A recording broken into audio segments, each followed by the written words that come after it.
Stellenbosch FC post-match press conference. We are joined by the away team head coach, Coach Basadien himself. Coach, if you can please just give us a brief summary of the match from your perspective. Good afternoon, everyone. Obviously, where can I start? I think part started really well. I think the first 5-10 minutes we were just maybe tactically we had planned for one or two things, and then Mofokeng and Nkota played quite narrow, and they were able to find, between Mofokeng, Nkota and Masungwani, balls behind our midfield, and then, that caused us a bit of distress. But I think once after 10-15 minutes we sort of figured it out. Janino Palace dropped a little bit deeper to take care of Mofokeng, and our fullbacks and wide midfielders just had to get to the fullbacks before they got into our final third. And I think structurally we then were a lot better. I think the game settled for the remainder of the half. Obviously we are a team that are really good on transition, and once again it showed with the ball into Ashley.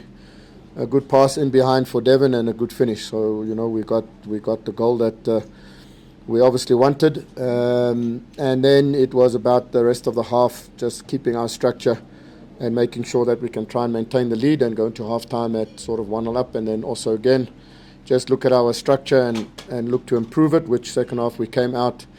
So obviously Pirates had a lot of possession. They had a lot of sort of half moments. Near the end, obviously a big chance which went straight to Sage. But besides that, I think we limited them to sort of, I would call it, half chances, balls into the box. Maybe it could have fallen for one of them or something, but I think we just really defended well. And then on transition again, we had one or two moments to sort of finish the game off. But I just want to say that the Stellenbosch players just never cease to amaze me in terms of their courage, their bravery, their commitment, their desire, their work, their rate, their unity and togetherness. We've come up off extremely difficult week. Travelled Sunday, only arrived on Friday in Cape Town. Had to travel yesterday to play against a team that's won 7 in a row, that's won in the continent, that's already got a trophy in the bag for the season. So they were very high in confidence and belief.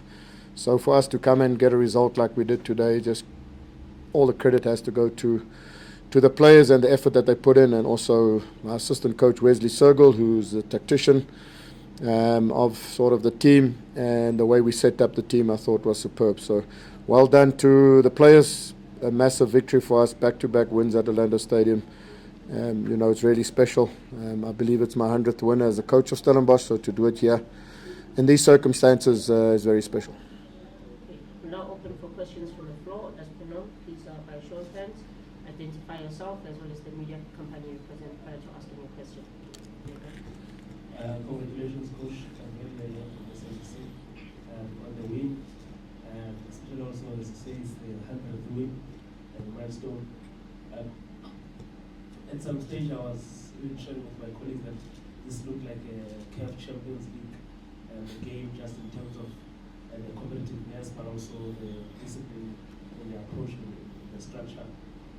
What can you say about how these competitive games we're going to see them, especially as both teams are coming back from CAF Champions League and CAF Confed?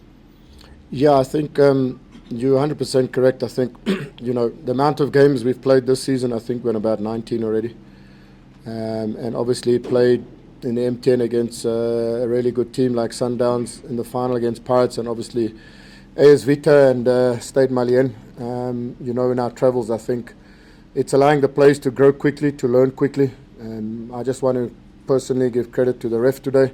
I thought he was superb. It's similar to what the refereeing I've experienced on the continent.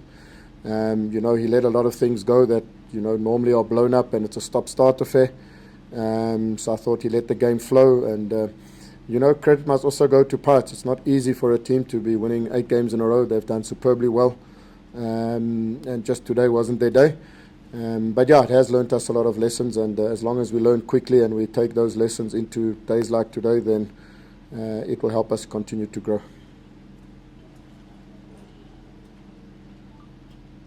Coach, you mentioned that you guys only arrived yesterday from Johannesburg. I just want to say, what do you guys feed these guys, or how do you keep them fresh? Because I mean, at one point, uncharacteristically, you don't see like Devon Titus like bomb into the box when you guys are on counter. So you could see like many of your players who are normally like spring chickens who are like off their feet.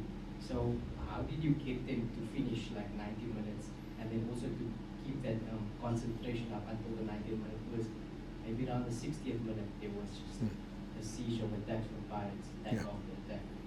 Yeah, no, it's not easy. I knew a game like today would be really tough on the players, especially after all the travelling.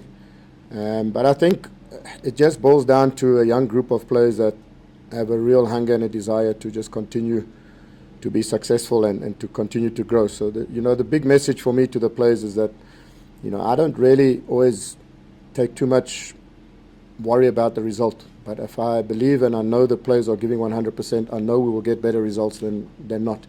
And I think that's the ethos of the team, is just to continue to give 100%. I think at the end you could see, Andre de Jong cramping, Ashley Cupido, Omega was cramping.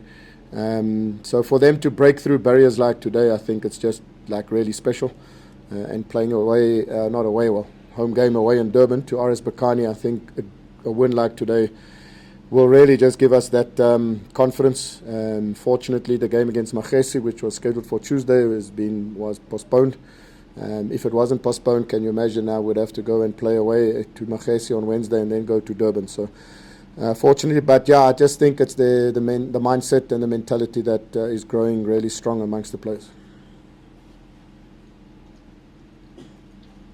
Coach, Marcelo here, from South Africa. Congratulations on the victory. Just on the decision by the Pirates coach not to start with Dino van der Royen. Do you expect that? And especially after he missed those matches in the MJA because he was cap-tied.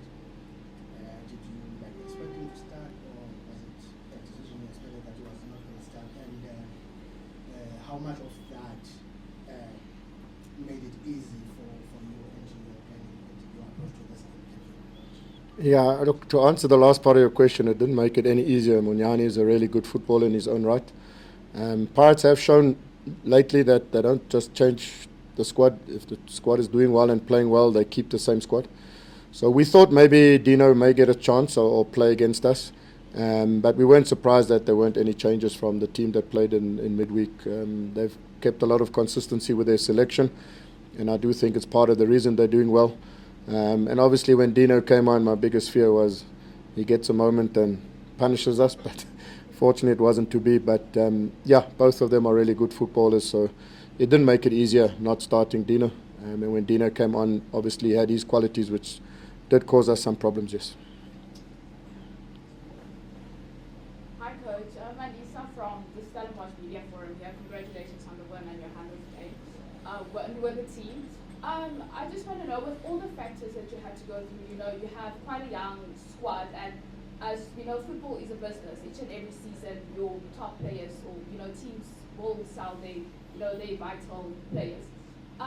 Omega had a very good game today, and I personally didn't think, or going into the game, I was stressing for the team on your behalf.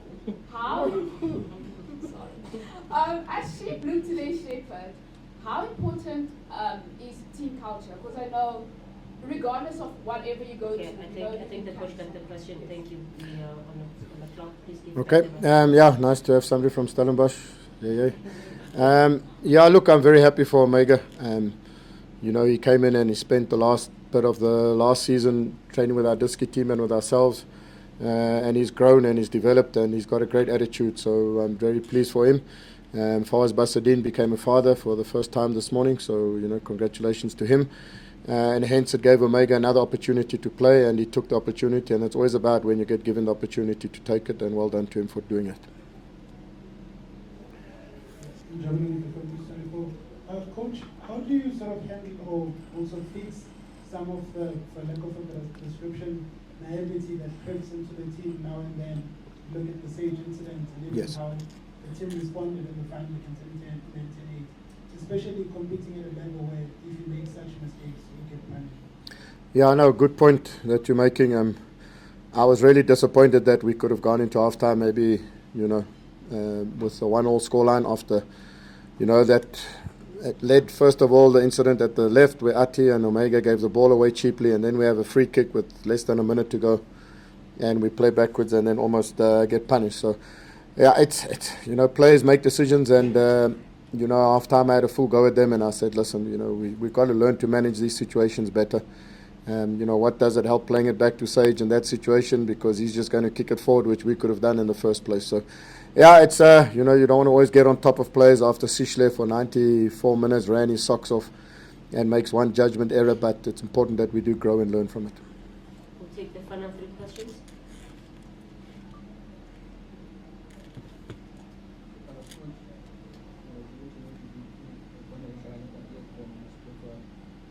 I just want to ask about Basadien.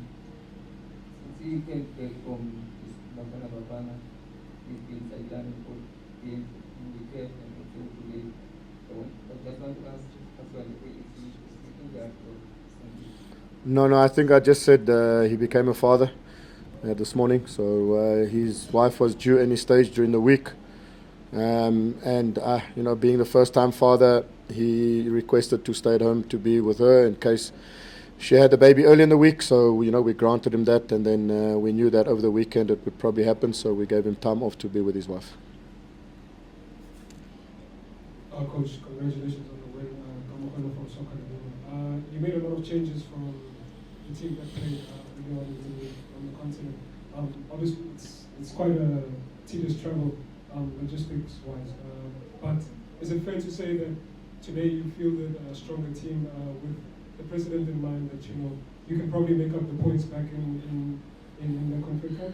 Yeah, I think also, again, another good question. You're spot on. I think, we did select a squad midweek, not knowing the opposition as well as, your local opponents. We just wanted to be a little bit more solid and play extra midfielder, and hence didn't start Andre or Ashley. Unfortunately, didn't go the way we wanted to with a deflected goal, and in half-time we made the changes.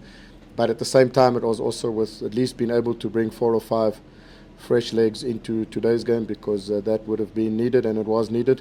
And also, hence, soon after half-time, we also made a couple of substitutions just to try and keep the freshness up. So we're fortunate now we don't play for the week. We can take a couple of days to recover and then prepare for another, Bokani away and then Sundowns thereafter, and finish then away to Angola and then away to Supersport. So, yeah. Final question.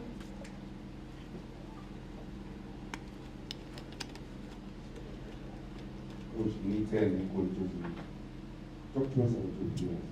Most of your players are in our team's wish list. Does that affect the team, or it's just club policy to say? Yes, I'm trying to find an analogy. I think I don't know if anyone's ever lived maybe close to a major highway. When you first move in, you hear the noise. Wow. But after a month, it's like peace. It goes by you. You don't hear the noise anymore. So I think we just live with what the situation is. It's not even easy. People criticize our club maybe for always losing our best players, but it's a lot of boyhood dreams for players to play for the so-called big 3 teams. Dino van Rooyen grew up supporting Pirates. Ikram Reyners obviously wants to be playing at the highest stage for a team like Mamelodi Sundowns. So, hopefully and slowly we're getting there where, maybe one day when I'm an old man watching, we might be the big team and players don't want to leave. So for now, it is what it is. We may seem to be losing a lot of players, but behind the scenes, we've kept a lot of players as well that have been on the radar of other teams. So it's not always just take what you want type situation. We do sort of anticipate playing well. But more and more as we go, our strategy will be to retain our players to continue to be as competitive as we can. Another question? I think you just signed a new right back now, or just got his work permit. What's he going to bring to the team, and how quickly can we expect him to see him on field? Yeah, I was tempted to start him today.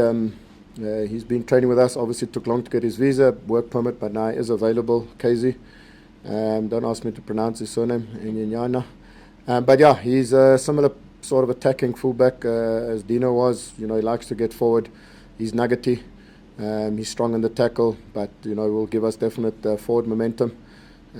At training, when I looked at him, I thought we signed a young Basera there. He looks just like Basera, but plays a bit like him, is strong like a bull. But yeah, he's going to add a lot of value. He almost got onto the pitch today, but I'm sure he'll get his opportunity soon. Okay, and that note, come to our position with our team coach will be back shortly.